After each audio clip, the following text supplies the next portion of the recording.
김진의 돌직구쇼에 오신 여러분 반갑습니다. 김진입니다. 저는 오늘도 이곳 광화문 청계 광장에 나와 있습니다. 주말에는 기온이 올라가서 좀 따뜻했는데 오늘 아침에 다시 기온이 뚝 떨어졌습니다. 칼바람까지 붑니다. 체감 기온은 영하권입니다. 거짓말 논란이 일고 있는 김명수 대법원장이 본인의 거짓말을 해명하기 위해 또 거짓말을 했다라는 의혹이 제기됐습니다. 그리고 임성근 부장판사의 사표를 반려한 게 또 있었다라는 의혹도 제기가 됐습니다. 잠시 후에 김 대법원장의 추가적인 의혹 상세히 보도하겠습니다. 야당은 물러나라 라고 요구하고 있지만 김 대법원장은 그럴 뜻이 없어 보입니다. 잠시 후에 다뤄보겠습니다. 저는 비가 오나 눈이 오나 매일 아침 이곳에서 여러분을 기다리겠습니다. 김지의 돌직구쇼 지금 라이브로 시작합니다. 잠깐만요.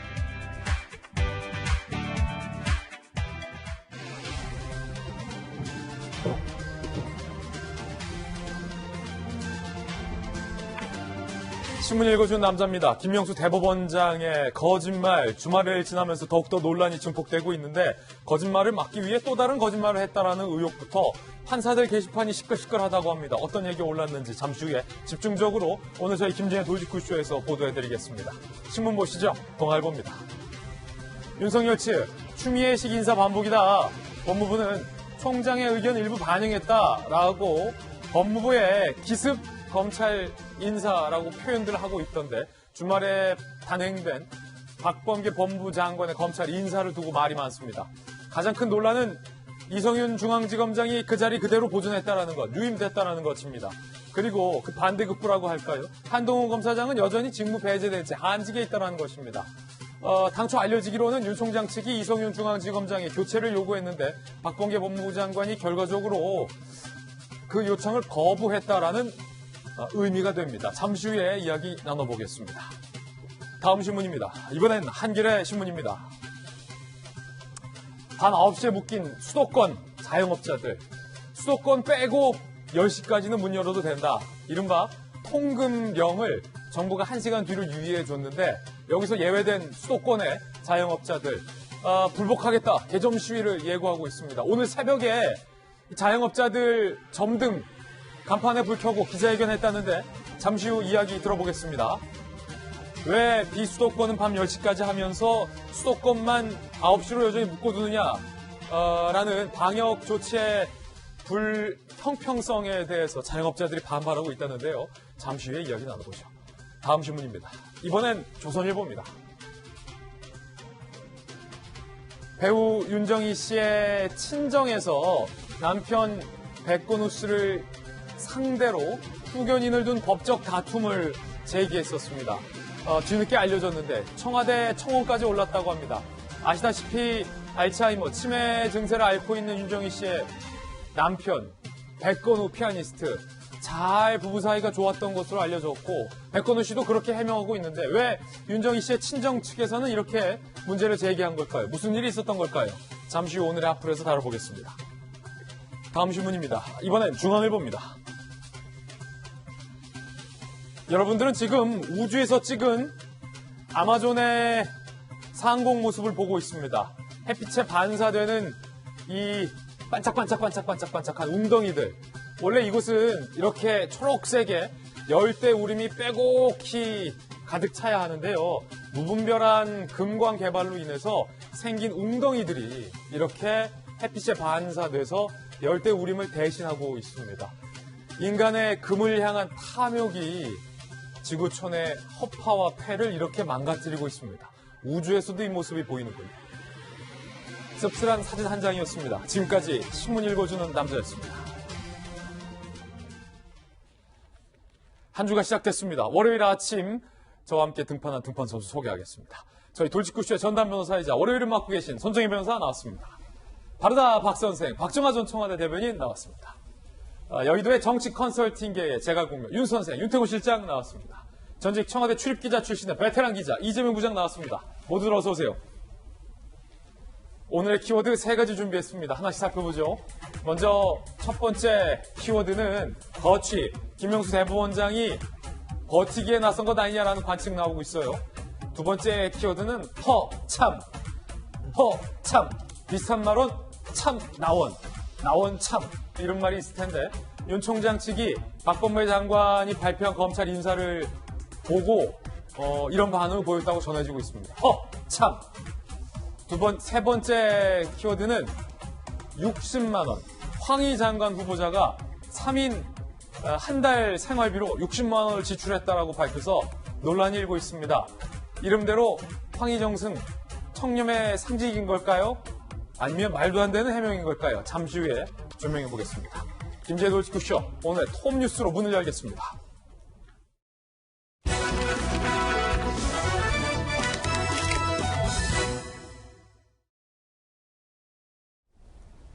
김명수 대법원장이 거짓말을 했습니다. 전 국민 앞에서 사실과 다른 이야기를 한 겁니다.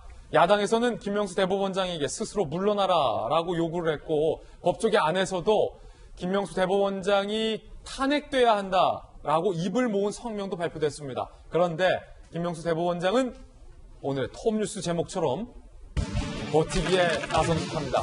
그래서 논란이 되고 있는 겁니다. 야권에서는 도대체 뭘 믿고 이렇게 버티느냐라는 말까지 나왔다고 합니다. 국민의힘 야당 의원들이 김명수 대법원장을 항의 방문했습니다. 말이 많았습니다. 들어보시죠.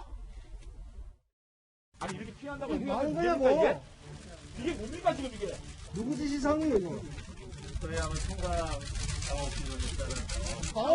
청사 방어 규정에 우리가 못 들어가는 이유가 뭐예요? 우리가 무슨 흉악범입니까? 문제라고 하세요. 빨리 여세요. 대법원장을 만나고 왔습니다. 국민들 상대로 거짓말하는 대법원장으로 자격이 없다. 용단을 내려라. 또 임성근 부장과의 대화에서 김명수 대법원장이 당시에 재판 중이었기 때문에 사표를 수리할 수 없다라는 말도 했다는 겁니다. 저희들 상대로 또 명백한 거짓말을 했습니다. 있을 텐데 녹취 파일 내용에는 그런 내용이 하나도 없었습니다. 근데 오늘 대화에서는 그 당시에 그런 얘기를 한다는 것처럼 또 얘기를 해요. 도대체 믿을 수가 없습니다. 이 대법원장의 사람 말. 물러나라고 얘기한 거에 대법원장이 좀 반응은 좀 어땠었나요? 물러날 의사가 없다는 듯이 답변을 했죠. 진상조사를 계속하고 필요한 모든 조치들을 취해 나갈 것입니다. 최소한의 법관의 양심이 있으면 사퇴하겠죠. 김명수 대법원장을 항의 방문한 야당 의원들의 해석은 김 대법원장이 물러날 생각이 없는 것처럼 의사를 밝혔다라고 이야기하고 있습니다. 일단 이재명 기자, 야당 국회의원들이 항의 방문을 했는데 김 대법원장이 바로 만나주지 않은 것 같아요. 청사 방호 규정을 들어서 야당 의원들이 우리가 흉악범이냐라고 반발까지 하는 얘기도 지금 방금 들었는데 왜 만나주지 않았던 거죠, 처음에? 글쎄요, 김명수 대법원장이 사전에 충분히 협의가 되지 않았다, 이런 이제 이유를 들었던 것 같은데, 사실 국민의힘 의원들이 대법원을 찾아간 이유는 너무 이제 분명한 거죠. 그야말로 김명수 대법원장의 거짓말 논란 관련해서 사과를 받고 사퇴를 요구하기 갔기 때문에 아마도 김명수 대법원장 입장에서는 그 자리 자체가 굉장히 불편했겠죠. 그렇다 하더라도 사실 어쨌든 국민을 대표해서 야당 의원들이 대법원장이 항의 방문을 갔는데 대법원으로, 근데 대법원에서 방호 규정을 들더라도 새 자물쇠를 가지고 쇠사슬을 만든 자물쇠를 가지고 문을 잠그고 그렇게 해서 출입을 막았다는 건 사실 누가 보더라도 약간 불성사나운 모습이 아니었나 싶고, 근데 결국은 이제 면담이 됐죠. 결국은 이제 거부를 하다가 면담을 짧게 했었는데 그 면담 과정에서도 결국 이제 예상했던 것처럼 국민의힘 의원들은 사퇴를 요구하는 그런 이제 주장을 했고. 저 쇠사슬로 묶어놓은 거군요. 출입문을. 그렇죠. 저 쇠사슬로 출입문을 묶었다가 이제 나중에는 결국은 이제 출입을 허용했었는데 저런 것까지 등장했다는 자체가 굉장히 어떻게 부끄러운 현실이 아닌가 싶고, 그런 점에서 결국은 이제 김명수 대법원장은 국민의 의원들의 사퇴 요구에 일단 별 특별한 답을 하지 않았다, 지금 그렇게 알려지고 있죠. 그래서 사퇴를 거부한 것으로 그렇게 알려지고 있는데 이 문제가 굉장히 또 오랫동안 지속되지 않을까 싶습니다. 그렇군요. 현장에 저런 일이 있었다라는 것 이 기자가 잘 설명을 해줬는데, 앞서 김명수 대법원장이 국민들을 상대로 거짓말을 한 것만으로도 야당에서는 사퇴의 이유가 충분하다라고 주장을 하고 있고, 사실 그보다 더 본질적인 것은 결국 여권의 판사 탄핵 눈치를 보기 위해서 대법원장이 소속 판사의 사표를 수리해주지 않은 것은 사법부의 독립성을 훼손한 것이다 라며 거듭 사퇴의 목소리가 주말 동안 높았던 것으로 아는데, 김 대법원장이 일단 적어도 주말 동안은 사퇴 의사를 표명하지 않았군요. 그렇죠. 국민의힘 의원들을 만나서도 정확한 답변을 하지 않음으로써 이제 일단 사퇴의 어떤 요구를 좀 피해갔다 이렇게 볼 수 있을 것 같은데, 사퇴는 없다.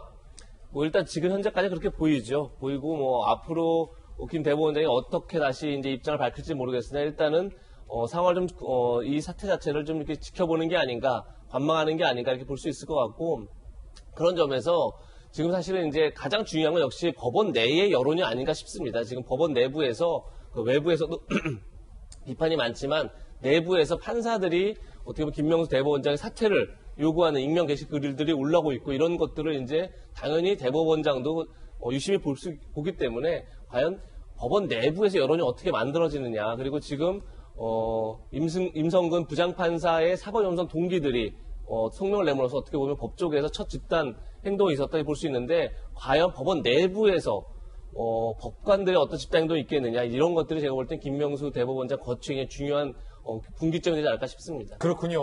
자, 박재환 대변인 청와대에 계셨잖아요. 네. 물론 야당 의원들의 이 항의 방문, 김명수 대법원장 입장에서는 참 불편할 것 같기도 한데, 일각에서는 이런 얘기도 나와요. 대법원장이 떳떳하고 거짓 해명이 의도적인 거짓말이 아니라면 저렇게 야당 의원들의 항의 방문에 대해서 떳떳하게 맞아주지 못하고 쇠사슬까지 동원해서 꽁꽁 문을 잠글 이유가 무엇이냐라는 일각의 목소리도 나오고 있던데, 뭐 결국은 면담했습니다마는 주말 동안도 그렇고 야당 의원들에게도 그렇고 사퇴의 의사를 밝히지 않고 있다. 전직 청와대 관리로서 보실 때 어떠세요? 글쎄요, 이렇게 김명수 대법원장이 또 독백하지 않을까 싶어요. 당연히 사퇴해야 되고 후배 판사들이 이렇게까지 나오는데, 글쎄 나는 정치권도 좀 생각해 봐야 되고 청와대도 좀 고려해야 되니까 내가 어때 지금 사퇴를 하겠소 라고 독백하지 않을까 싶은데요. 추측이시죠? 오늘 아침에 조간신문에 이런 칼럼이 하나 있더라고요. 애초부터 대법원장감이 아니었다 라는 컬럼을 제가 봤습니다. 근데 지금 말씀하신 것처럼 설령 그게 잘못된 판단이건 어찌됐건 내가 그렇게 했던 행동이 있다면 국회의원 앞에서도 떳떳하게 만나서 그 건에 대해서 설명을 해야지, 저렇게 피한다고, 그것도 쇠사슬로 문을 막으면서까지 피한다고 해서 될 일인가 싶은 생각이 듭니다. 이거는 지금 후배 판사들이 주말 내에 쭉 글을 자유 게시판에 올렸다고 합니다만은 범란의 수준까지도 가고 있는 거 아닌가 싶은 법란이요? 범란의 수준까지 가고 있는 거 아닌가 싶은 생각이 들고요. 거짓과 진실의 마지막 보루라고 할 수 있는 사법부의 수장이 저렇게 리더십이 훼손이 되고 거짓말 논란으로 나라까지 떨어져 있는 상황에 글쎄 본인이 그 거취를 결정하는 게 옳지 않을까라는 생각이 계속 듭니다. 아무튼 앞서 우리 야당 의원 얘기했던 것처럼 최소한의 양심이 있다면, 그리고 지금까지 본인이 살아온 인생이 있고 본인을 쳐다보고 있는 후배 판사들이 많은 이런 상황에서 여전히 저런 행동을 보이고 있는 게 컬럼의 제목처럼 애초부터 대법원장감이 아니었다라는 생각이 저는 개인적으로 듭니다. 판사 전용 익명 게시판에는 주말 동안 김 대법원장을 성토하는 글이 올라왔다고 합니다. 함께 보시죠. 오늘 동아일보 보도에 따르면 판사 게시판 시글, 판사들만 전용으로 비공개로 익명으로 이용할 수 있는 게시판, 법원을 대표하는 분이 법원을 욕보이고 계신다, 사퇴하십시오, 그 정도 양심은 기대한다. 이 뉘앙스가 그 정도 양심이 남아있다면 사퇴해라, 사퇴 안 하면 그 정도 양심도 없는 거다 라는 비판의 글.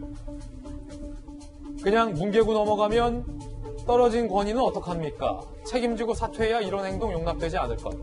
재판 때마다 증인들에게 거짓말하지 말라라고 내가 말했는데 이제 창피하다. 사퇴하는 경우 정권 코드에 더 찰떡인 분 임명할 수도 있지만, 김 대법원장 사퇴 이후의 일을 걱정하는군요. 이렇게까지 망신당할 일 만든 이상 어쩔 수 없지 않을까. 사퇴도 못할 것 같다, 정치권 눈치 보느라. 이런 댓글 보고 참담했다 라는 글도 있습니다. 공감 댓글이 40-50개 이상 달리고 있다고 하는데, 손정희 변호사님, 자, 방금 판사 전용 게시판 이 글들 어떻게 보셨나요? 그런 내부 의견이 있을 수밖에 없습니다. 검찰 내부가 시끄러웠는데 이제 법원 내부도 시끄럽다, 이렇게 보시면 될 것 같은데요.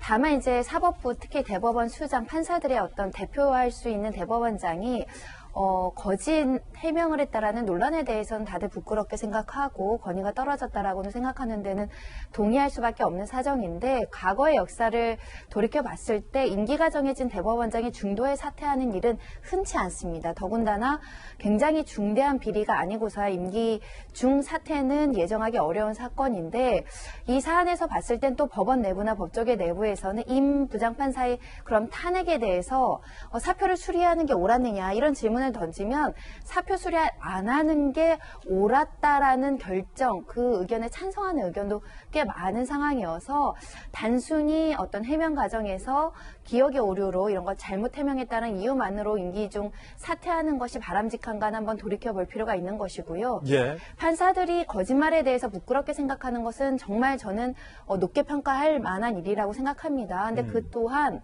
임성근 부장판사가 했던 사법농단이라든가 다른 재판부에 개입해서 후배 재판부 판결문에 어떤 개입을 하는 행위조차 그것도 굉장히 참담하고 부끄러운 일이기 때문에 그에 대한 자성의 목소리도 같이 나와야 되지 않을까 생각이 들고요.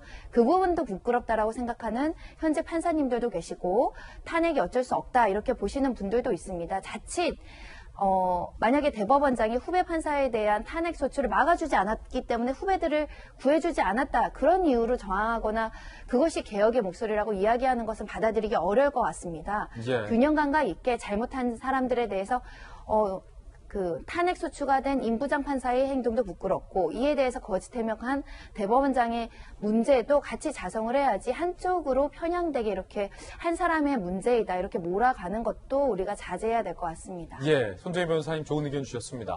임 부장판사는 어찌됐든 탄핵 소추가 됐고 김명수 대법원장은 그냥 사표를 수리 안 해줬다라는 문제보다도 탄핵의 명분에 있어서 동의하지 않고서도 정작 여권의 눈치를 보느라 사표를 수리해주지 못했다라는 대목에 있어서 많은 비판의 목소리가 현재 나오고 있는 상황인데요. 이 김명수 대법원장이 사표를 수리해주지 않은 게 한 번이 아니었다고 합니다. 자, 지금 논란. 번번이 거부. 총선 직후에 4월 말 우리가 알다시피 사표 제출했고 면담 요청했고 그때 김명수 대법원장 면담은 임 부장 수술 받고 나서 하자라고 법원 행정처 차장 통해서 다음에 얘기하자라는 취지로 얘기했다는 거예요. 여당 일부 의원들이 탄핵해야 한다라는 움직임을 보였던 5월 22일 드디어 만났는데 그때 논란이 되는 내용을 언급했어요. 내가 사표 수리하면 여당이 탄핵 얘기 못하잖아. 자, 뒤늦게 알려진 또 다른 사표 수리 건의는 12월 14일입니다. 여당이 법원의 불만을 노고로 했던 시점이다라고 신문은 보도하고 있고요. 12월 14일. 그러니까 우리가 들었던 녹취록에 나왔던 면담 이후에, 한참 이후의 일입니다.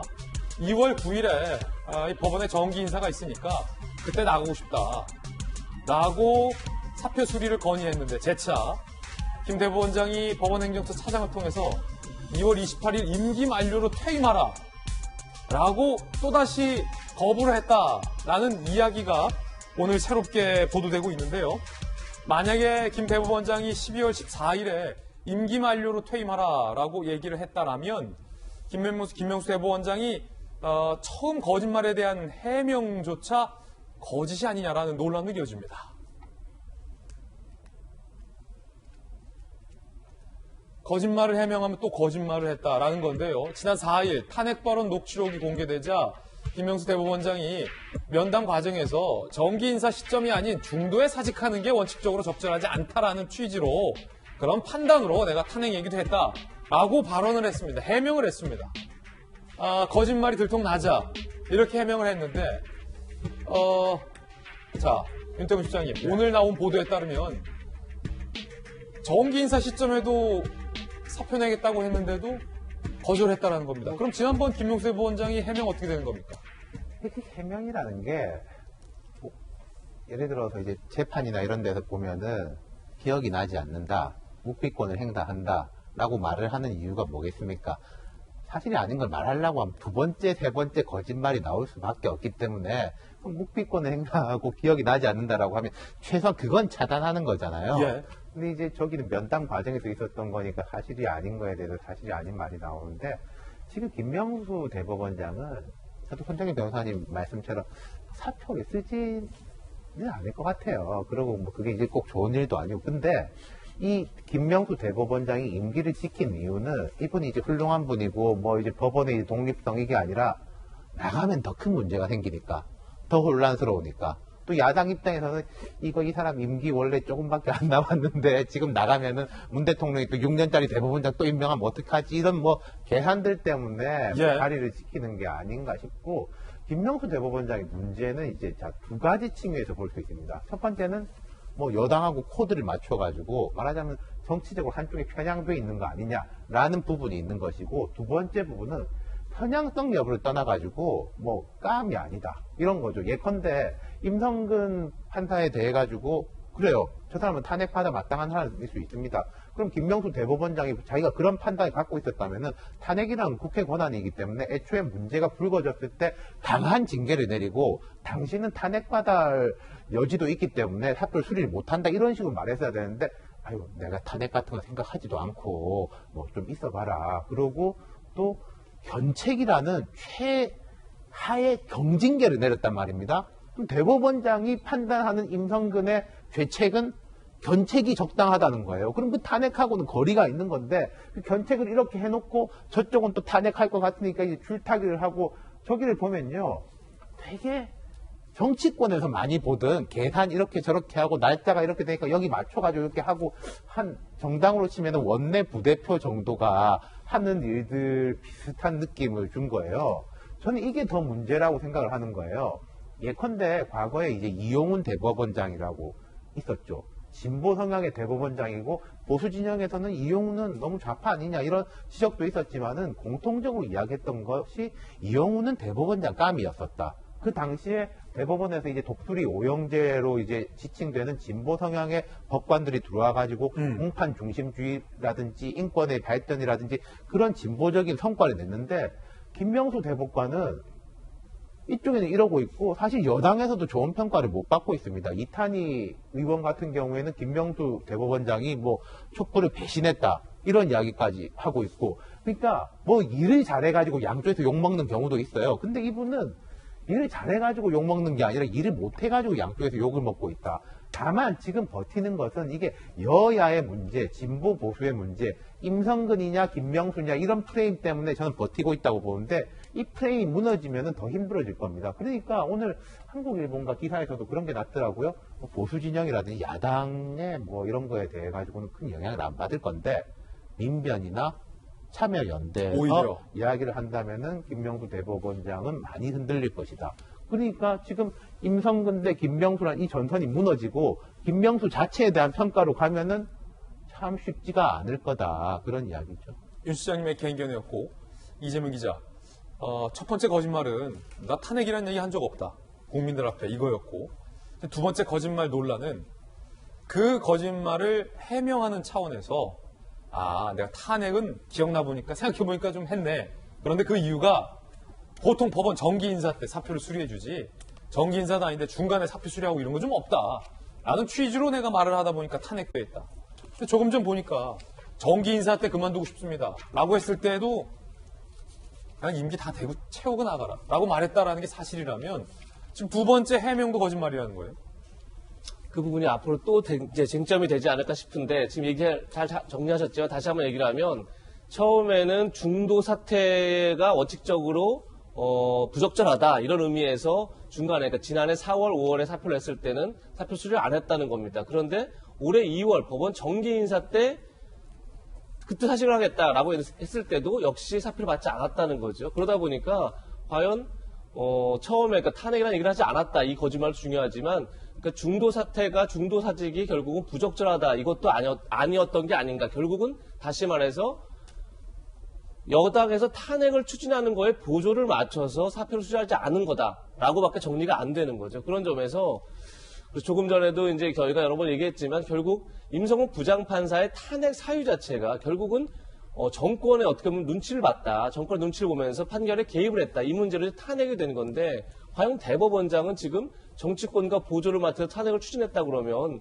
추진하는 과정 속에 보조를 맞췄다고 하면 과연 이것은 정치권의 눈치를 본 게 아닌 게 아니지 않습니까? 결국은 임성근 부장판사 다르지 않는 게 아닌가, 이런 이제 논란을 스스로 만든 거죠. 그런 점에서 지금 결국은 이제 법원 내에서 그리고 법원 안팎에서 비판이 나오는 건데, 그러니까 단순히 거짓말의 문제가 아니라 거짓말하는 과정 속에서 과연 정치권의 눈치를 살폈다 그러면, 그리고 실제 임성근 부장판사한테 말을 할 때도 나는 탄핵의 현실성이 있다고 생각하지 않지만 결국 정치권의 상황을 살펴야 한다 이렇게 이제 표현을 하면서 결국은 정치권의 눈치를 봤다, 이제 이런 같은 논란 속에 있다는 점이 되게 중요한 것 같고, 그런 점에서 지금 뭐 법원 내부에서 여러 가지 비판이 나오지만 다른 것보다 과연 양승태 대법원장 시절보다 지금 김명수 대법원장 시절이 더 사법부의 독립이 지켜지고 있고 또 더 공정한 인사가 이루어지고 있느냐라고 반문했을 때 과연 김명수 대법원장은 어떻게 말할 수 있느냐. 이 지점에서 저는 판사들의 반발이 나오는 거고, 이 지점에서 결국 사퇴 요구가 나오는 게 아닌가 싶습니다. 야당은 반발하고 있습니다. 야당의 입장 들어보시죠.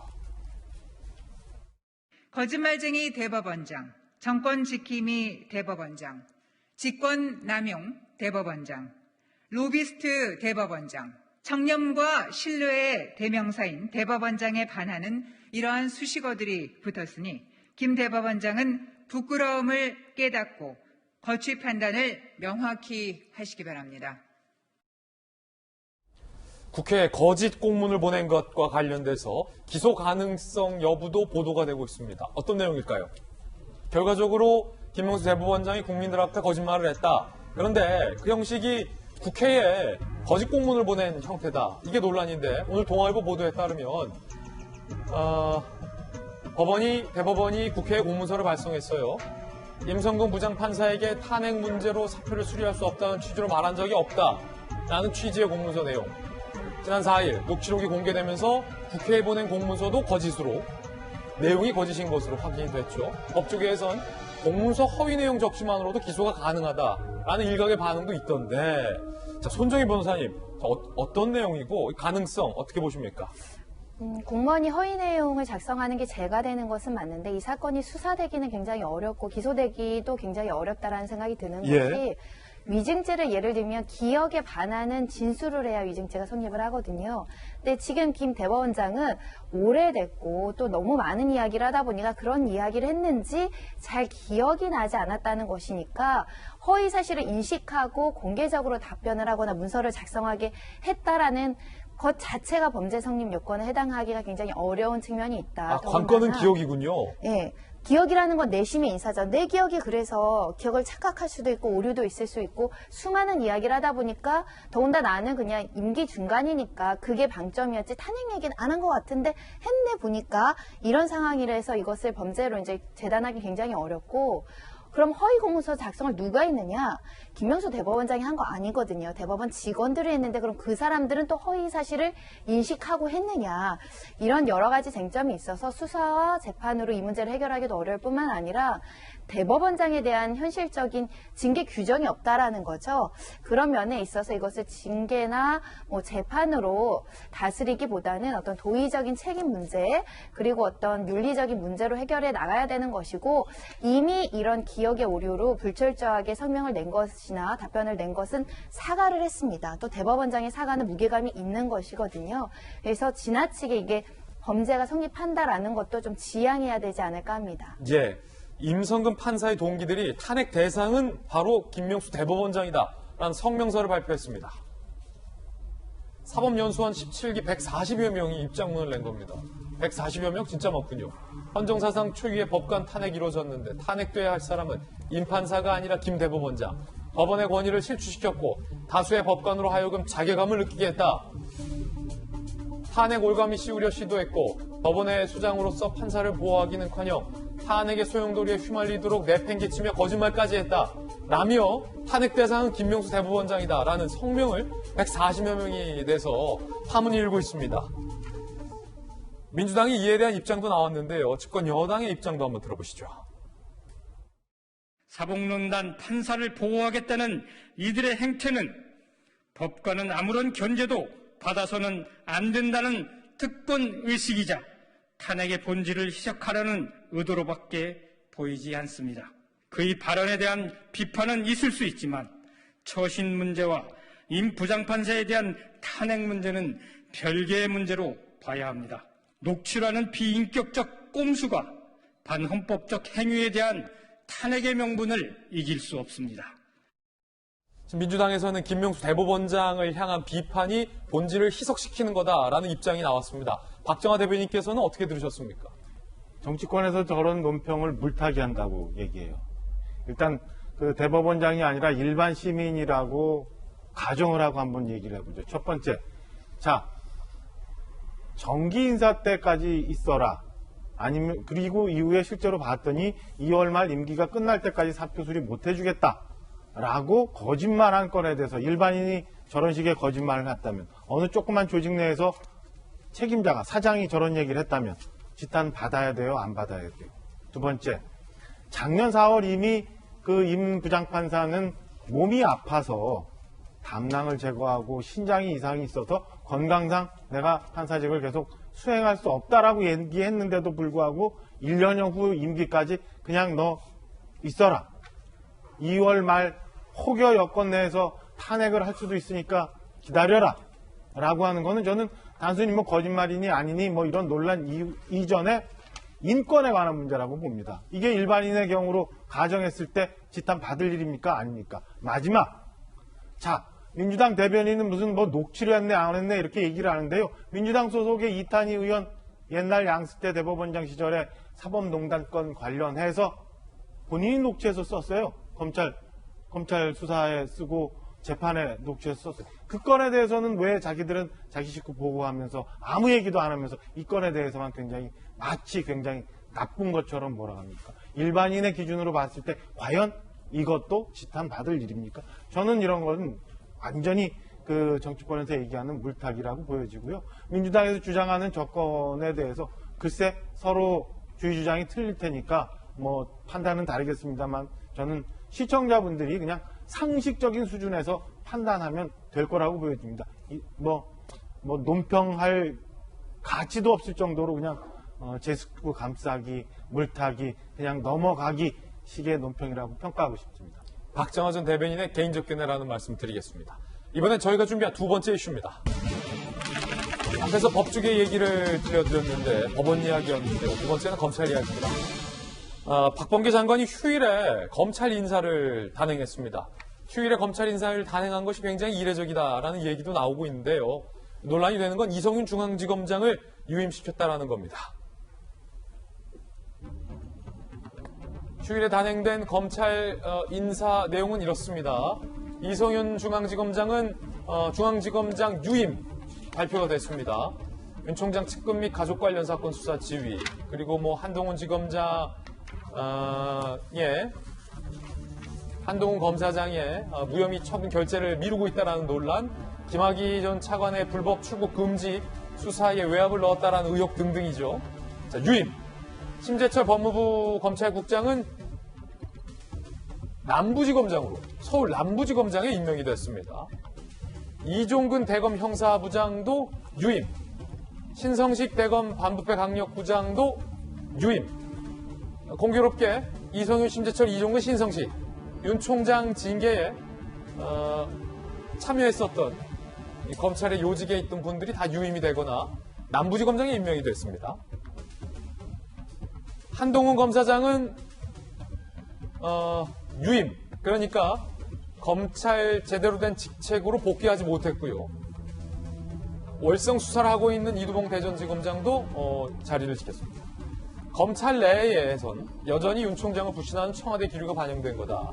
수도권 검찰청 간부는 현 정권이 좋아하는 청와대 사람이 중용된다는 걸 보여준 돌려막기식 인사다. 한국일보에 이렇게 인터뷰가 나오고 있는 그런 상황입니다.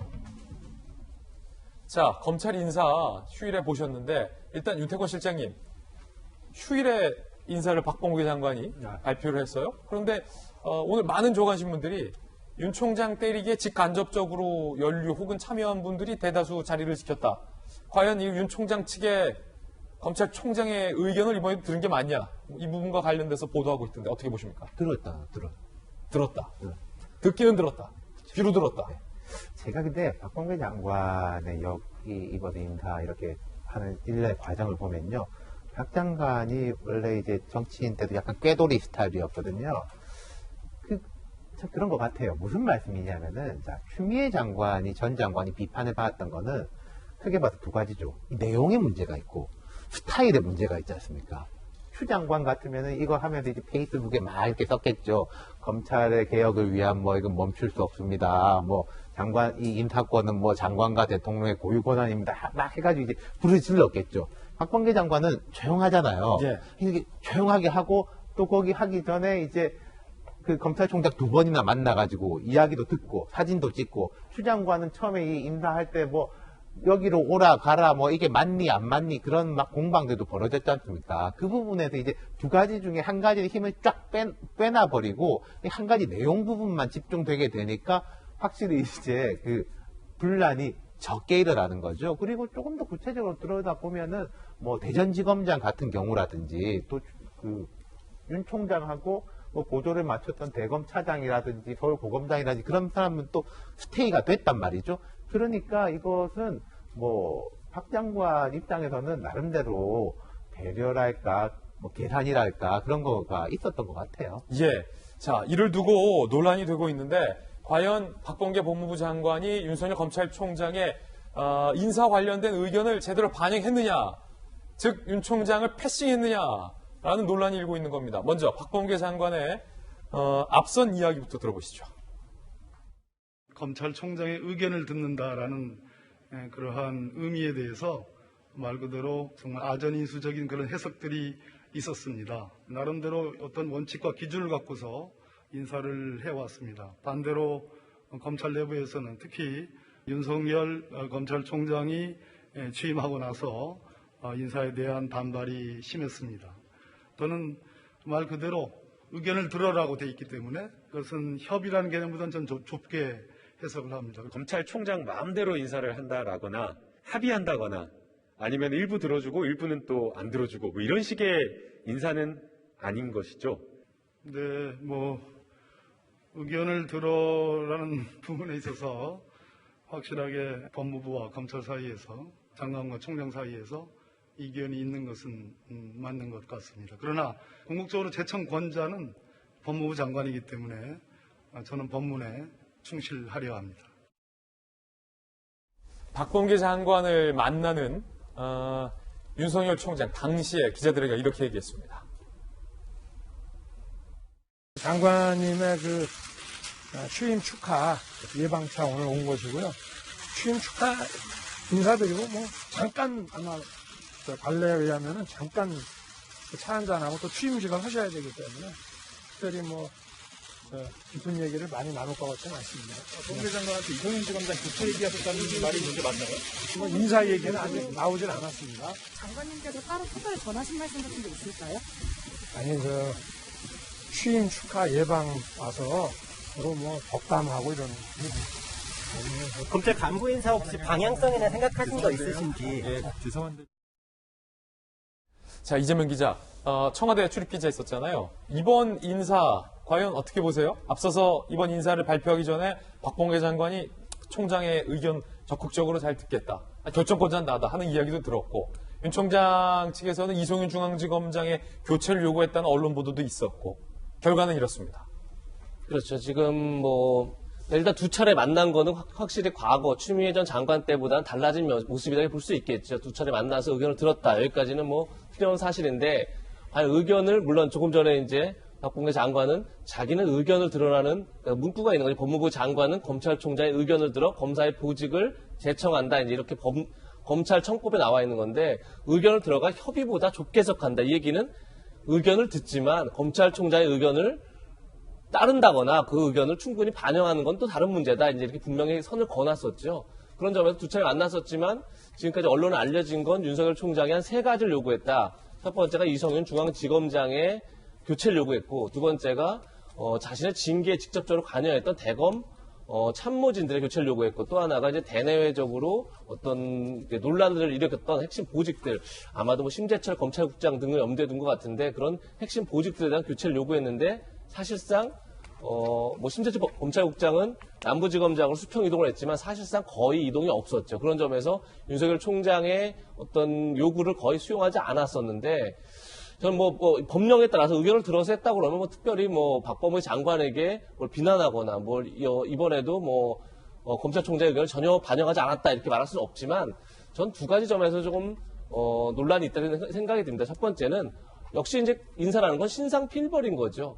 그러니까 지금 이성윤 중앙지검장 교체를 요구하는 게 단순히 뭐 윤석열 총장하고 갈등을 빚어서 이런 측면보다는 어떻게 보면 뭐 한동훈 검사장 무혐의권 관련해서 지금 실무진과 굉장히 이제 분란을 일으키고 있고 또 뭐 옵티머스 사건 같은 것, 그다음에 울산 시장 선거 개입 사건 같은 것을 사실상 뭉개고 있다, 뭐 이런 비판이 많은 거죠. 그러다 보니까 내부에서부터 어떤 신뢰 문제가 있었고, 어떤 내부에서 특히나 전 차장검사는 같이 동반 사퇴하자고까지 얘기할 정도로 이성윤 중앙지검장에 대한 조직 내부의 신뢰가 무너졌다, 이런 얘기가 많이 있는 건데, 과연 유임하는 게 과연 어떤 의미가 있느냐, 이런 의문이 드는 거고, 그러다 보니까 두 번째로 인사라는 게 어떻게 보면 가장 그 조직과 국민에게 주는 메시지가 굉장히 강한 건데, 결국 이렇게 되면 이성윤 지검장에게 지금처럼 하라, 이런 메시지를 정권에 줬다라고밖에 해석할 수 없는 거죠. 그럼 지금처럼 계속 어떻게 보면 이제 친정부적 성향을 가지고, 그리고 어떤 현 정부에 대해서 강한 권력형 비리에 대한 수사를 계속 막는 그런 역할을 하라, 이렇게 어떻게 보면 정권이 그런 메시지를 줬다라고 볼 수 있고, 그렇게 되면 그런 다른 검사들한테도 같은 메시지를 그것이 읽히겠죠. 그런 점에서 과연 이것이 신상필벌의 인사인가, 그리고 이 메시지가 과연 무엇을 의미하는가, 이 두 가지 점에선 비판의 여지가 나올 소지가 있지 않나 싶습니다. 예. 자, 이번 인사를 받아든 윤석열 검찰총장 측이 윤석열 검찰총장이 이런 반응을 보였다라고도 전해지는 보도가 복수의 매체에서 나왔습니다. 함께 보시죠.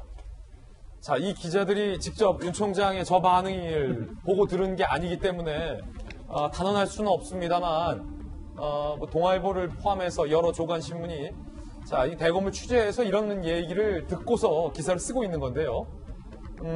윤석열 검찰총장 측은 윤 총장의 요구가 다 묵살됐다라고 판단하는 것 같습니다.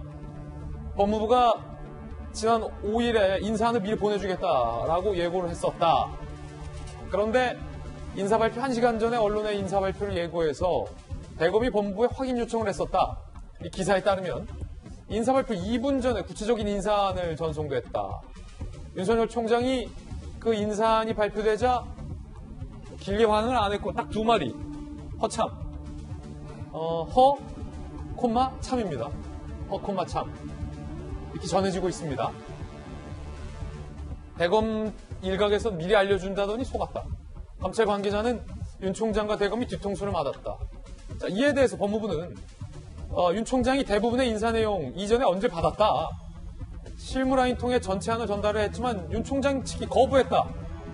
라고 반박했고, 조금 전 박범계 법무부 장관이 기자들과 만나서 이미 인사안에 대해서 상세히 윤 총장에게 구두로 다 설명을 했다. 라고 반박을 하고 나선 그런 상황입니다. 허참. 박정환 대변인. 나원참. 허참, 나원참, 참나원. 이 세 개가 좀 비슷한데 이 윤 총장의 허참은 무슨 뜻일까요?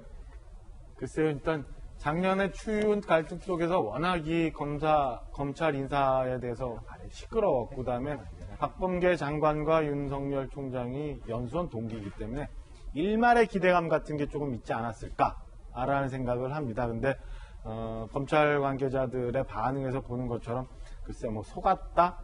뭐 이렇게까지는 아닐 것 같아요. 어느 정도 예견됐던 인사였고 그냥 형식만 취하고 이미 법무장관이 검찰총장을 만나는 사진을 법무부 측에서 일방적으로 이렇게 언론에 공개할 때부터 이거는 그냥 연출되어진 그냥 원래 예전과 같이 그냥 법무부 장관 마음대로 인사하고자 하는 그런 모습이 예견됐던 거 아닌가 싶습니다. 그러니까 박범계 장관의 법무부와 그다음에 지금 청와대의 민정라인의 시계는 이미 올 7월 윤석열 총장의 임기가 끝나는 그 시점에 가서 이러저러한 이번 인사를 통해서 포석을 두었던 것 같고요.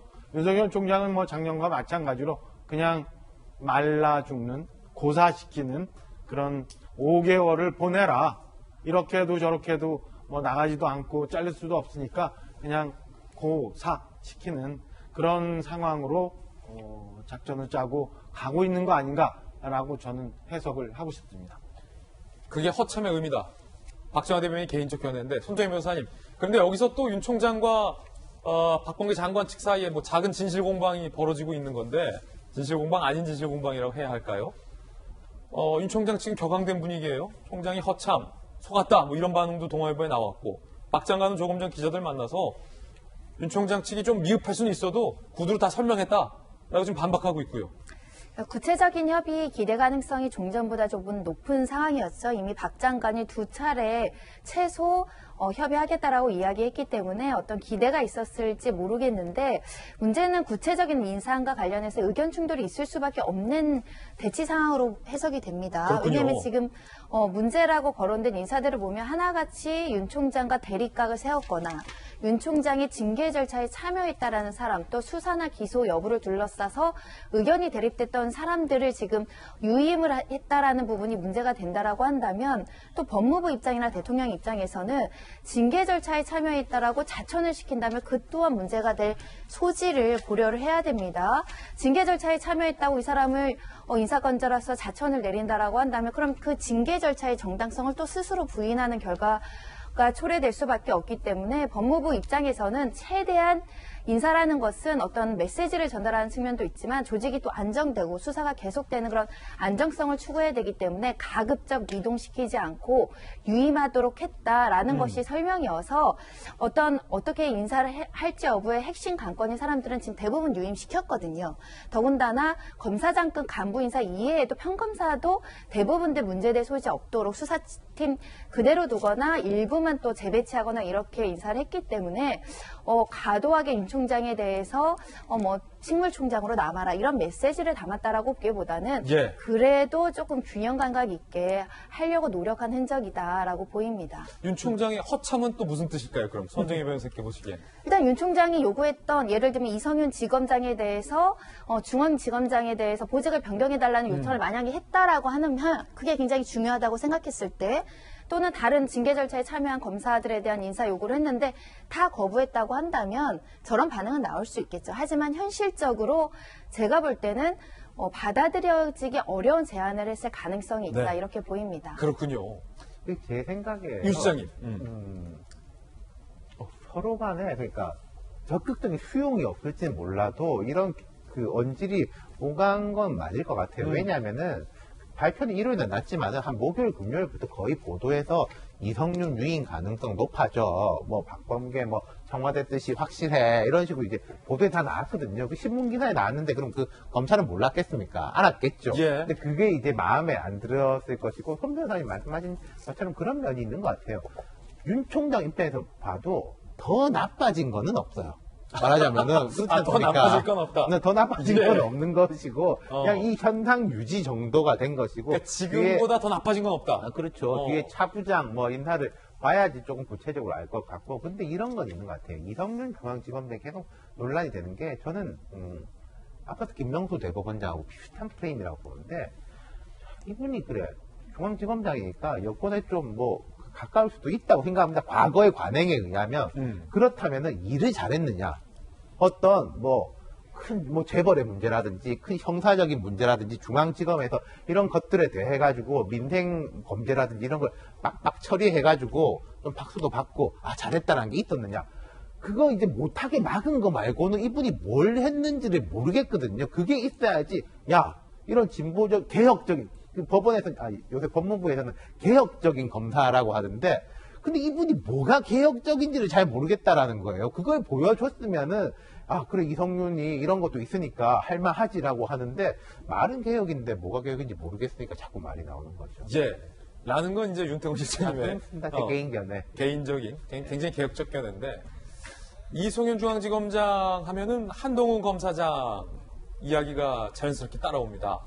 한 검사장을 수사하던 수사팀이 100페이지의 보고서를 만들어서 한동훈은 수사했지만 혐의를 찾을 수 없다. 증거를 찾을 수 없다. 무혐의로 수사를 종결해야 한다. 결재를 해달라라고 수사팀이 재차 이성윤 중앙지검장에게 결재를 요구했지만 이 지검장이 여러 가지 이유를 대며 결재를 안 하고 급기야 포렌식 기술이 발전할 때까지 수사를 계속해야 되는 건 아니냐라는 취지로 얘기를 했다라는 이야기도 전해지고 있는데요. 그 한동훈 검사장은 이재명 기자 추 장관에 의해서 추 전 장관에 의해서 직무가 배제된 채 법무연수원으로 가 있잖아요. 이번 인사 때 다시 복직이 안 됐군요. 그렇죠. 복귀가 안 됐군요. 그렇죠. 그래서 이제 어떻게 보면 지난해 두 차례 인사했었죠. 거의 유일하게 뭐 한동훈 검사장이 상반기에만 한 번 이제 그 서울중앙지검에서 부산지검으로 그리고 다시 부산고검으로 다시 이제 법무연수원으로 이렇게 인사가 났었는데 지금 이제 실무진에서는 한동훈 검사장에 대해서 물론 이제 핸드폰 자체를 휴대전화 자체를 비밀번호를 해제하지 못해서 그 내용 자체를 보진 못했지만 거의 뭐 수개월에 걸친 수사 과정 속에서 더 이상 신라젠 취재 의혹과 관련해서 어떤 개연성을 찾을 수 없다. 그래서 이제 무혐의 처분을 하자. 이렇게 여러 차례 지금 이성윤 중앙지검장한테 요청을 했었는데 실질적으로 이성윤 중앙지검장이 여러 차례 그걸 거부했죠. 그러다 보니까 이제 무혐의 처분이 없는 상황에서 지금 인사가 났는데 만약에 그 전에 무혐의 처분이 났다 그러면 오히려 인사가 나서 다시 이제 어떻게 보면 수사 라인에 복귀할 수 있는 가능성이 높았겠지만 결국 이성윤 중앙지검장이 무혐의 처분을 어떻게 보면 계속 질질 끌었던 이유 자체가 한동훈 검사장의 어떤 수사 라인을 복귀를 막기 위한 게 아니냐 이렇게 지금 해석이 나오고 있는 거죠. 아니 그럼 결과적으로 한동훈 검사장의 무혐의 결론을 이성윤 지검장이 미룸으로써 이성윤 지검장은 중앙지검장직을 유임할 수 있게 됐고 한동훈 검사장은 원래의 수사직으로 복귀하지 못하게 된 거군요. 두 가지가 반드시 직접적 연관이 있다 볼 수는 없지만 아니, 결론적으로 봤을 때 그런 해석, 그런 추정들이 가능한 대목이 있지 않나 싶습니다. 결국은 이제 한동훈 검사장의 복귀를 막은 것 자체가 어떻게 보면 이성윤 중앙지검장이 무혐의 처분을 계속 미루는 것과 연관이 있기 때문에 그런 점에서 뭐 조금 전에 아까 전에 윤태권 실장도 과연 막은 것 말고 뭘 했느냐 이렇게 얘기를 했지만 이번에 그렇게 막음으로써 또 이제 어떻게 보면 본인 스스로는 정권에게 충분히 자기의 역할을 했다라고 보여줄 수도 있는 측면이 있지 않을까 생각이 됩니다. 예, 자, 요 내용은 이재명 기자의 해석입니다. 분명하게 말씀드렸고 조금 전 박범계 장관이 이 인사 논란과 관련해서 기자들을 만나서 이렇게 얘기했습니다. 박 장관 측의 입장도 직접 들어보시죠. 다소 좀 총장께서 좀 미흡하다고 생각할 수는 있겠습니다만은 저로서는 좀 이해를 해달라라는 그런 말씀을 드리고 싶고 또 패생 이런 말은 좀 맞지 않지 않느냐 하는 생각을 가져봅니다. 대검이나 이런 데서는 사전 통보도 없었다 이런 식으로 패싱 얘기 나오는데 그 부분에 대해서 또 어떻게 생각하시나요? 지금 거론된 분들은 다 총장께 제가 직접 만났을 때 다 구두로 명확하게 말씀드렸습니다. 윤 총장과 두 차례 정도 만나셨는데 그럼 이번 인사는 어느 정도 반영된 건가요? 꼭 총장 시각에서만 그렇게 물어봐 주지 마시고 제 입장에서도 좀 물어봐 주셨으면 좋겠습니다만 저로서는 최대한 애를 썼습니다. 이성윤 지검장 유임하셨는데 특별히 이유가 있으실까요? 현안 수사하는 분들은 계속 수사해야 된다고 생각했습니다. 박 장관의 입장. 그런데 이번 인사를 둔 야당의 입장은 첨예합니다. 결국 추미애 시즌2라는 겁니다. 정권 옹이부의 5기 인사입니다. 정권 말기의 권력 수사를 쥐락펴락할 수 있도록 법무부 본부와 야전사령부의 충성파 홍위병으로 돌려막기를 하였습니다. 어차피 마음대로 할 인사였다면 박범계 장관은 뭐하러 검찰총장 의견을 듣는 척 거짓 연극을 했습니까? 추미애 2기가 이렇게 시작되었습니다. 양쪽의 입장 들어보셨습니다. 이번에 저희가 준비한 다음 순서입니다. 오늘의 하플 시간인데요. 오늘 상당히 중요한 뉴스들이 하플에 많이 들어와 있습니다. 함께 보시죠. 황희 장관 후보자의 3인 가족 한 달 생활비 60만 원 설명이 논란이 되고 있습니다. 시청자 여러분들은 60만 원으로 3인 가구가 한 달을 충분히 생활할 수 있다라고 보십니까? 그 와중에 해외여행까지 떠나서 논란이 더 되고 있고요.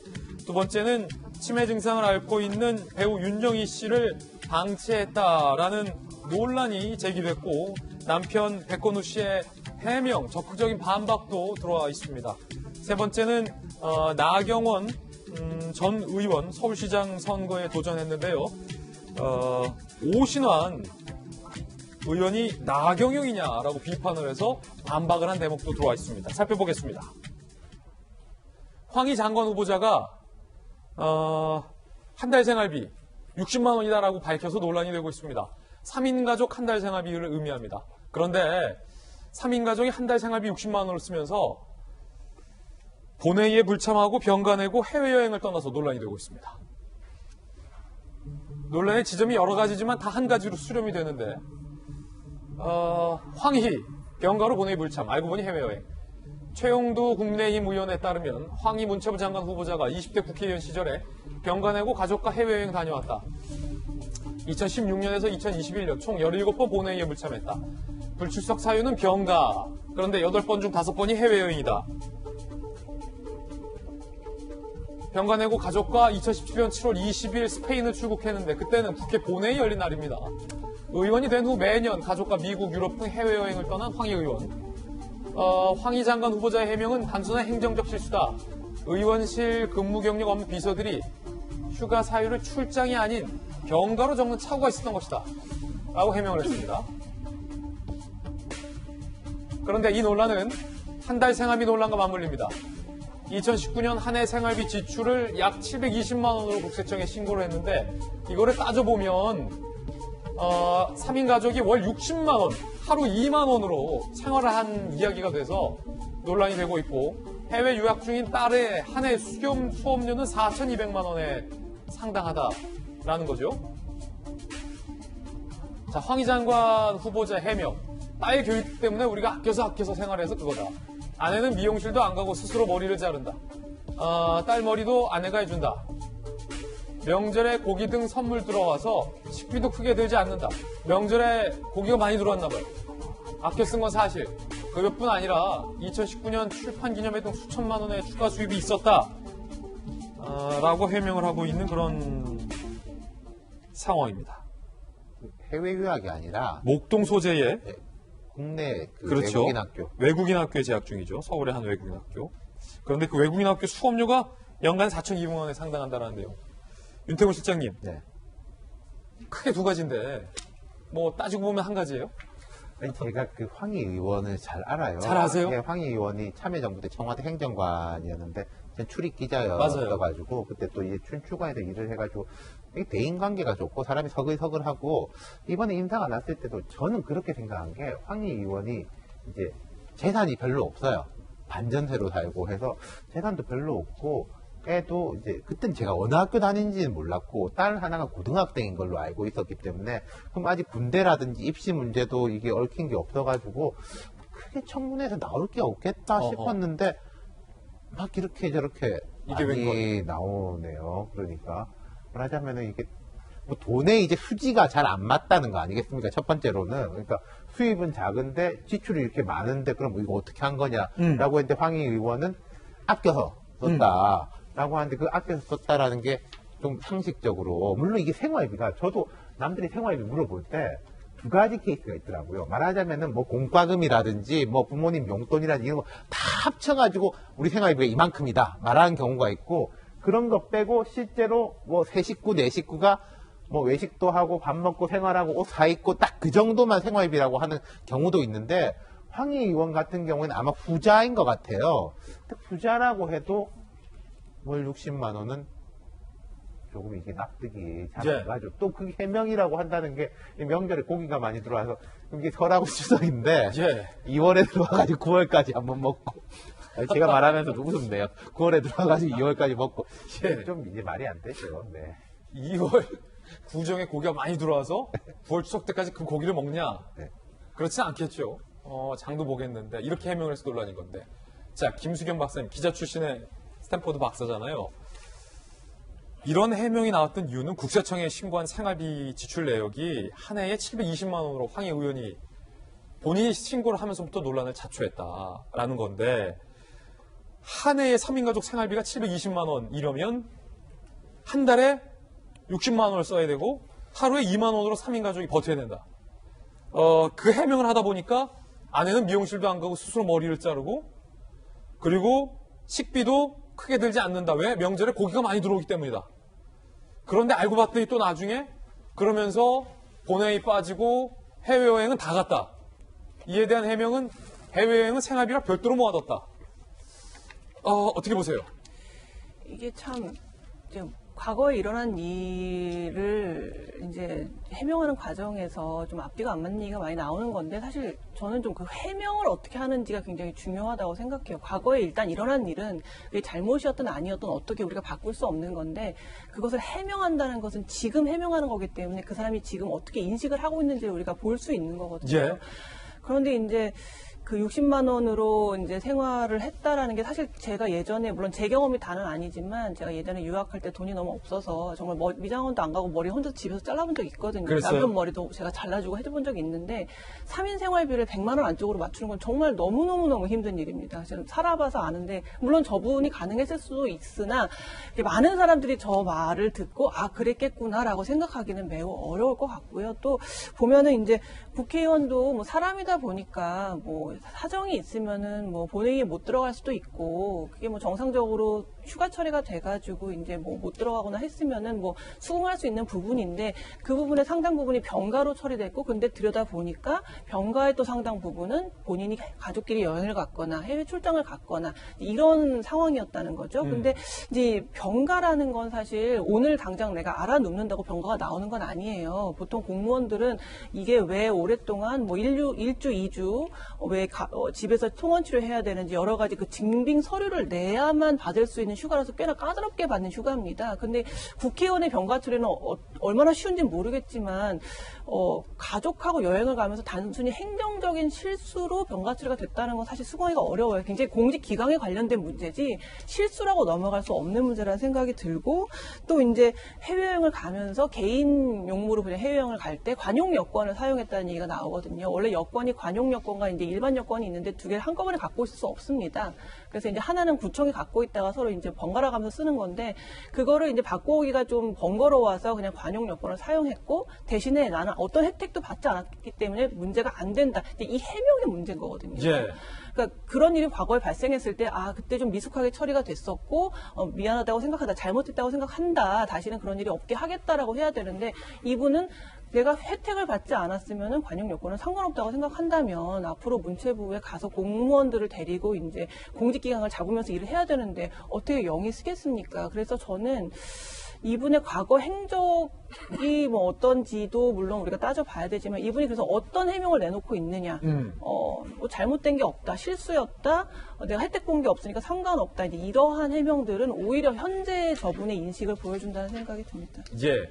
물론 박정화 대변인이 2017년에 스페인을 여행을 간 것 굉장히 여행 비용이 많이 들었을 것으로 생각이 되고 한 달 생활비를 그러니까 한 달 생활비 60만 원이 논란이 된 건 그 이후에 2019년도의 일이에요. 물론 출판 기념회 등의 부수입이 있었다고 하는데 보통 정치인들은 이 출판 기념회로 들어온 것을 어떤 정치 활동에 쓰는데 황희 의원은 생활비에 썼다는 건지 조금 의문이기도 한데 그렇다 치더라도 만약에 이렇게 된다면 드는 생각은 2017년 뭐 매년 해외여행 가는 비용을 아껴서 3인 가족 60만 원이면 정말로 굉장히 좀 타이트하잖아요. 차라리 해외여행을 한 번 안 가더라도 한 달에 60만 원이 아니라 한 70만 원 정도 생활비를 3인 가족이 하면 한 번 더 뭐 좀 순두부나 두부라도 사 먹고 삼겹살도 사 먹을 수 있을 텐데 해외여행을 이렇게 가느라 또 생활비가 60만 원으로 더 타이트해진 측면이 좀 있지 않을까. 그게 좀 아쉽군요. 이 해명이 다 맞다면. 글쎄, 저 해외여행도 그 비용에서 갔는지 잘 모르겠는데, 황희 의원이 양천갑에서 지금 재선 의원이 된 것 같은데, 양천갑에서 저도 표를 구하려 얻기 위해서 이렇게 해본 경험이 있는데, 황희 후보자를 이렇게 찍어준 한 표 한 표를 얼마나 우습게 봤으면, 그 사람들은 정말 황희 의원 뽑아줘서 국회에 가서 열심히 일할 거라고 생각하고 뽑아줬는데, 국회의원이라는 자리를 얼마나 그 공직이라는 자리를 얼마나 우습게 봤으면 저 혼자도 요새 하루 아무것도 안 하고 점심 사 먹고 지하철 타고 왔다 갔다 해도 한 2만 원 될걸요? 그렇게 해서 3인 가족이 썼다는 말도 안 되는 해명을 하고 문화부 장관이라는 그 막중한 공직을 앞두고도 저런 식으로 막 그 해명을 하고 글쎄요 이게 얼마나 쉽게 생각했으면 저렇게 하고 있나 라는 허탈감이 들어요. 그래도 뭐 우리 국민들이 그리고 저희들이 이렇게 맨날 동해물과 백두산이 마르고 닳도록 얘기해도 내일 청문회 끝나고 나면 모레 대통령께서 임명해서 어쨌든 장관 될 텐데 뭐 입만 아프게 이렇게 얘기할 필요가 있나 싶은 생각이 드는데요. 글쎄 저게 얘기했던 그 사람들이 얘기했던 촛불 정신이고 그 사람들이 얘기했던 공정이고 그 사람들이 얘기했던 정의인지 잘 모르겠습니다. 차라리 우리 윤태호 실장님이 얘기했지만은 그 옛날에 청와대에서 기자들하고 섞이면서 일했을 때 아무것도 없이 아무것도 없이 열심히 일한다라는 평가받던 그 시절로 돌아가서 나 어려운 시절에 조금 도움 받았어요라고 솔직하게 얘기하고 아니고 그거 아니면 나는 국회의원이 장관까지는 참아 못하겠습니다 라고 얘기하거나 그게 국민들이 당신들한테 바라는 그런 자세 아닌가 이런 얘기를 하고 싶은 아침입니다. 예, 박정화 전 대변인의 개인적 견해였습니다. 두 번째 핫플은 배우 윤정희 씨와 관련된 논란입니다. 치매 증상을 앓고 있는 윤정희 씨를 방치했다라는 설이 제기됐고 청와대 청원 게시판 내용은 이렇습니다. 남편과 딸의 보살핌을 받지 못하고 방치된 채 파리에서 홀로 힘든 투병한다. 간병인도 따로 없고 형제들과 소통도 어렵다. 외부와 단절된 채 거의 독방 감옥이다. 굉장히 충격적인 청원 내용이 올라왔습니다. 이에 대해서 남편 백건우 씨는 즉각 반박하고 있습니다. 거짓이며 근거 없는 주장. 현재 딸 아파트 바로 옆집에서 간병인의 돌봄 아래 안정된 생활을 하고 있다라며 반박하고 있는 상황입니다. 2018년 저희가 윤정희 씨와 백건우 씨 부부를 파리에서 만난 적이 있습니다. 그때 이야기 들어보시죠. 세울 서 있어. 우리 처음 결혼 전에 있던데. 아, 그래? 조금 했지 뭐. 근데 그래 조금 해도 좋았어. 제일 처음에 끓여준 게 생각나는데 수제비 자기가 하겠다고. 근데 워낙 맵게 요리를 하거든. 그때 그 수제비가 어떻게나 매웠든지 드셔야죠. 아니 나는 이해가 안 간다. 수제비에 왜 매운 걸 넣어? 글쎄. 수제비는 매운 건 넣지가 않지.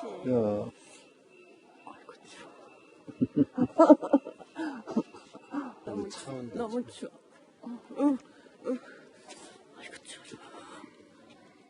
저 때만 하더라도 윤정희 씨의 어떤 건망증 정도로 알고 있었는데 후에 치매 증상을 앓고 있다는 사실이 뒤늦게 공개가 된 바 있고 이렇게 인고 부부로 잘 알려졌었고 또 두 부부로 말할 것 같으면 납북될 뻔했던 위기도 이 부부가 몸소 겪었기 때문에 과연 청와대 청원에 올라왔던 저 내용 치매 윤정희를 방치한다는 내용이 쉽게 믿겨지지 않는데 이게 어떻게 된 겁니까?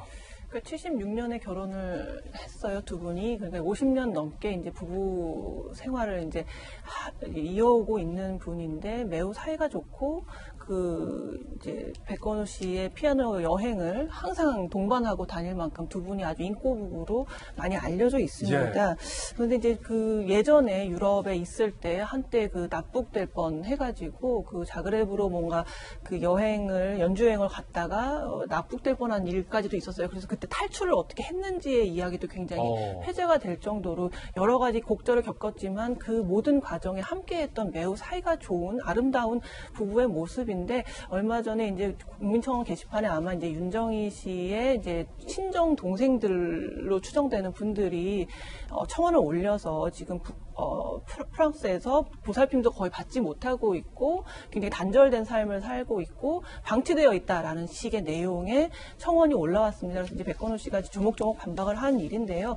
2019년에 이제 프랑스에서 이제 윤정희 씨가 아무래도 이제 알츠하이머를 앓고 있다 보니까 백건우 씨와 딸을 후견인으로 지정을 합니다. 그렇게 되면 이제 이 후견인이 여러 가지 재산권 행사라든가 여러 가지 권리를 대신해서 행사할 수 있는 것이죠. 이것에 그렇죠. 딸이 있으니까. 그렇죠. 이제 가족이 있으니까요. 근데 이제 친정 동생들이 그거에 대해서 프랑스 법원에 소를 제기합니다.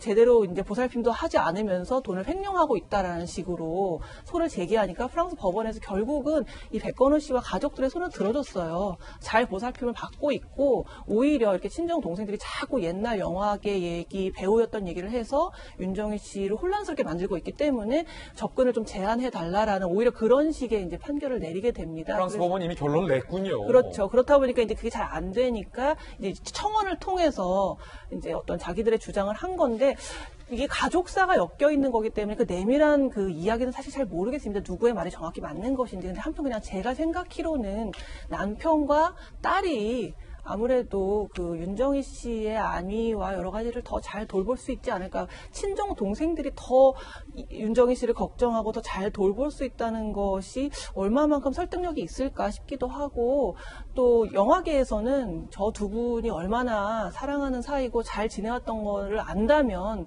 이 청원을 믿을 수 없을 것이다라고 얘기를 한다고 해요. 그래서 모쪼록 가족 간의 분쟁 같은데 잘 해결됐으면 좋겠다는 생각이 듭니다. 김수현 박사님께서 아주 일목요연하게 잘 정리를 해주셨어요. 세 번째 핫플입니다. 나경원 전 의원이 남진 씨를 만났네요. 서울시장 국민의힘 내에서 이제 4인 경선에 1인으로 올라갔죠. 그 중에 한 명으로 나경원, 오세훈, 조은희, 오신환 이렇게 지금 본경선에 진출한 상황이고 그 가운데 나경원 전 의원이 남진 씨의 방문 사실을 알리면서 저 푸른 초원 위에 그림 같은 집을 짓고 이 남진 씨의 대표곡 히트송 노래를 인용하면서 저한테는 이게 부동산 대책으로 들린다라며 직업병이다라는 글까지 올린 상황이 나왔습니다. 그 가운데 나경원 전 의원의 공약에 대해서 당내 경쟁 후보인 오신환 의원이 비판을 해서 논란이 일고 있습니다. 함께 보시죠. 39세 미만, 연소득 7천만 원 미만인 청년, 그리고 혼인기간 7년 이내의 예비 신혼부부, 만 6세 이하 자녀를 둔 가구 등에게는 초기 대출이자 3년간을 100% 지원해 드리겠습니다. 결국 서울에서 독립해서 결혼하여 아이를 낳으시면 총 9년 1억 1,700만 원의 이자 부담 혜택을 드릴 수 있도록 하겠습니다. 내 집 마련의 꿈을 실현해 드리도록 하겠습니다. 자, 이자를 지원해주겠다라는 공약을 낸 겁니다. 이에 대해서 오신환 의원 측은 나경영이냐라고 비판했습니다. 나경원이냐, 나경영이냐, 허경영 씨에 빗댄 거죠. 세금은 깎아주고 지출은 늘리겠다는 게 말이 되느냐. 5조 원이 소요된다라고 주장했고 현실스럽다라고 비판을 했습니다. 이에 대해서 나경원 의원이 다시 반박했습니다. 자, 품격과 원팀 정치는 잊어서는 안 된다. 그리고 서울시 예산의 100분의 1밖에 안 되는 규모다. 1억 1,700만 원을 통으로 준다는 얘기가 아니다. 공약 좀 제대로 읽고 비판해라 라고 재반박을 한 그런 상황입니다. 윤 실장님 어떻게 보십니까? 이 공방은? 두 가지가 있겠죠. 이제 첫 번째는 1위 주자한테는 이제 공격이 집중되는 문제가 있고 두 번째로는 지금 제가 머릿속 살짝 계산을 해보니까 그럼 월 100만 원 꼴이에요. 9년간 1억 1,800만 원 뭐 이런 식이면은 지금 이자를 뭐 한 2% 잡고 월 100만 원이 되려면 쳐지면 한 5억을 대출을 하면은 그 이자를 다 준다라는 건데 그게 이제 두 가지가 있겠죠.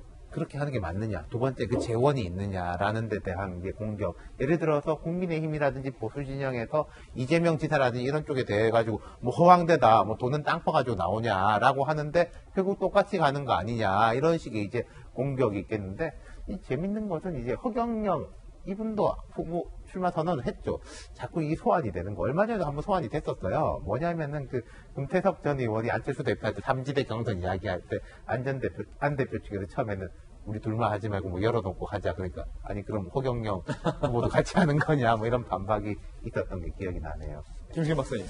저는 뭐 꼭 나경원 후보의 지금 이러한 공약이 문제라는 거를 뭐 적시해서 말하는 건 아닌데요. 저는 전반적으로 이제 결국 결혼하면 뭐 돈 준다, 아이 낳으면 지원해 준다. 이러한 공약들이 저는 그렇게까지 바람직하다고 보여지지가 않습니다. 왜냐하면 너무 인간을 수단적으로 이제 보게 되거든요. 그리고 이게 악용되는 경우에 너무나 많은 치명적인 문제들이 이제 발생하게 됩니다. 뭐 정인이 사건에서도 봤지만 뭐 아파트 가점, 청약 가점 높이려고 뭐 입양하나요? 뭐 이런 식의 막 문의들이 있는 경우도 있다고 하잖아요. 그러니까 인간의 어떤 그런 악한 마음이라는 건 우리가 가늠할 수 없기 때문에 너무 이렇게 애 낳으면 돈 준다, 지원해준다, 결혼해라, 돈 준다 이런 식의 접근은 좀 정치인들이 조금은 지양하는 부분이 있어야 되지 않을까 저는 개인적으로 그렇게 생각을 합니다. 예. 자, 이재명 기자. 서울시 시장 선거를 두고 사실은 부동산 정책이 최후의 공방이 되는 지점이 있잖아요. 전선이기도 하고 관련해서 1억 1,700만 원 다 주겠다라는 대책이 아니다라는 나경원 의원의 반박도 있죠.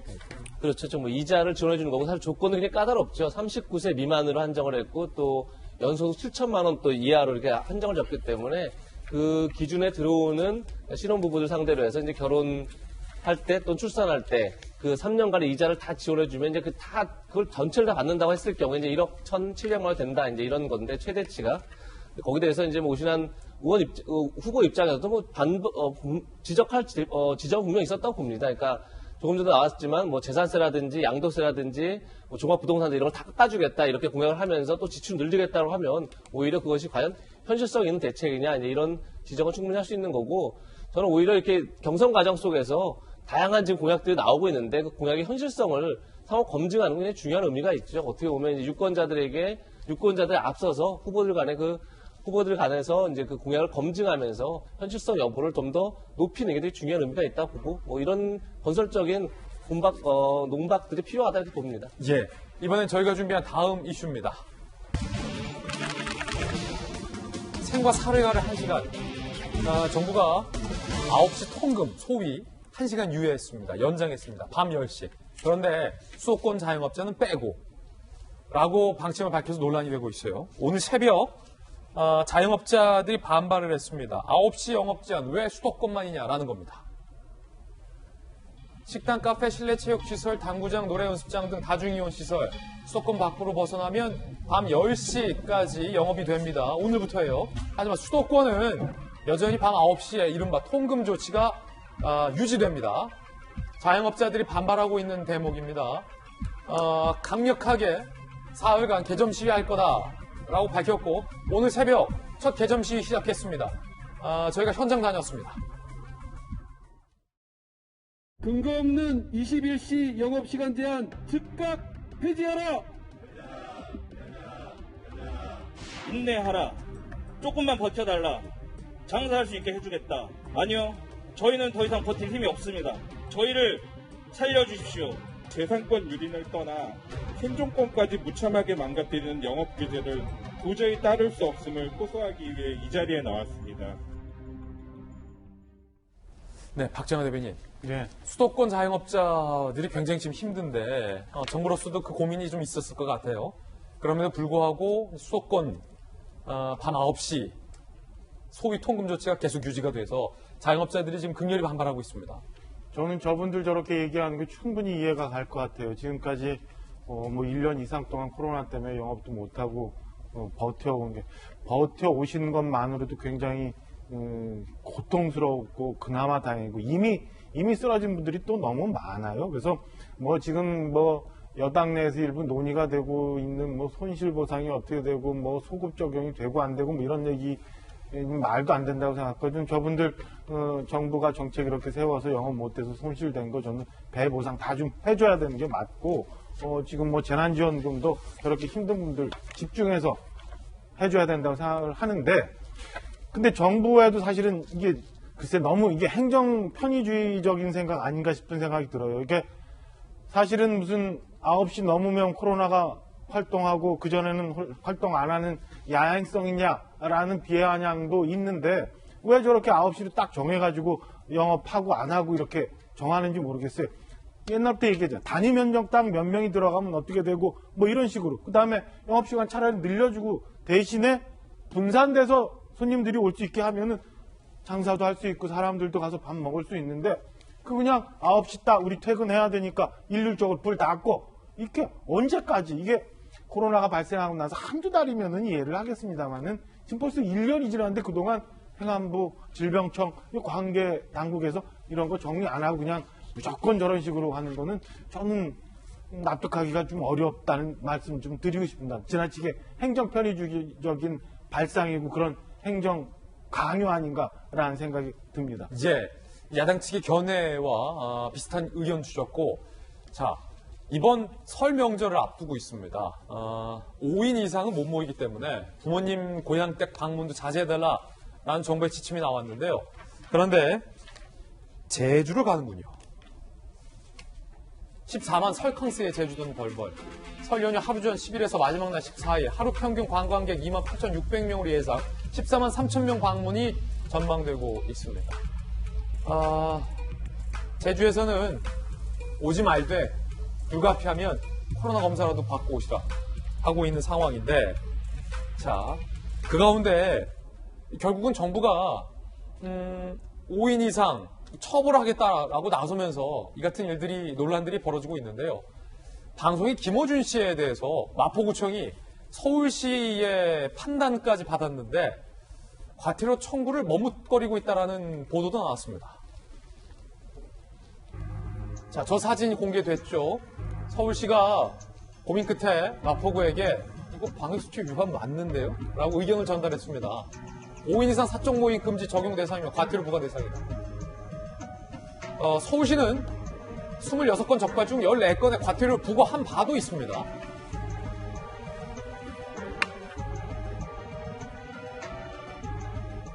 김수경 박사님, 강력하게 정부가 처벌하겠다. 결국 그것 때문에 자영업자들도 반발하고 있는데 이상하게 마포구청의 고민이 좀 깊어지는 것 같다라는 보도들이 나오고 있어요. 누구에 대해서? 김호준 씨에 대해서. 어떻게 보십니까? 지금 굉장히 이게 어떻게 보면 사실 큰 사건이 아닐 수도 있는데 이제 김호준 씨가 워낙에 이제 뭐 친정부적인 성향을 가졌다는 사람들의 생각을 가지고 있고 이 사람에 대해서 뭔가 처벌이 미적미적하다 보니까 모든 촉각이 곤두서 있고 이것이 어떻게 결정될 것인가에 대해서 관심이 모아지고 있는데요. 그냥 공정하고 공평하게 별로 어려운 사건도 아니잖아요. 뭐 판단해야 될 게 많은 것도 아니고 빨리빨리 처리해서 뭐 이런 게 정치적으로 코로나를 정치적으로 막 이렇게 자꾸 해석하는 것 자체가 되게 좋지 않은 것 같고요. 그냥 빨리빨리 처리해서 공평무사하게 일이 해결됐으면 좋겠습니다. 저도 그렇게 생각해요. 이게 빨리 했으면은 아무 문제가 없는 거예요. 예를 들어서 과태료다 아니면 아니 과태료 아니다라는 경우에도 마찬가지고 그리고 이게 과태료라는 것은 법적인 제재에 대한 벌금하고는 다른 의미거든요. 그러니까 과태료를 물었다고 해서 그 사람에게 뭔가 이제 페널티나 이제 사회적인 비난이 물론 뭐 이 경우에 사회적 비판이 좀 있겠지만 뭐 그런 게 아닌데 왜 질질 끄는지 김어준 씨도 오히려 답답할 수도 있을 거예요. 빨리 판결 내려주면 결정 내려주면 되죠. 예. 자, 마포구의 고민이 왜 길어지는지, 왜 서울시의 유권에서까지 받게 됐는지 마포구청의 추가적인 해명 나오면 또 보도해드리겠습니다. 저희들은 60초 광고 후에 다시 돌아오겠습니다. 잠시 후에 뵙죠. 네, 월요일 아침 저희가 준비한 소식 모두 다 전해드렸습니다. 지금부터 시작되는 인터넷 라이브 방송 이사말로에서는요. 윤 총장의 허참, 박범계 인사는 어떻길래? 라는 주제로 본방에서 못다한 이야기 라방에서 상세하게 다루겠습니다. 박정화 전 대변인, 이재명 기자 두 분 모시고 라방할 테니까 많은 관심 부탁드립니다. 저희들은 내일 아침 9시 15분에 더욱더 풍성한 소식 들고 인사드리겠습니다. 오늘 하루는 분명 어제보다 나을 겁니다. 좋은 하루 되십시오. 고맙습니다.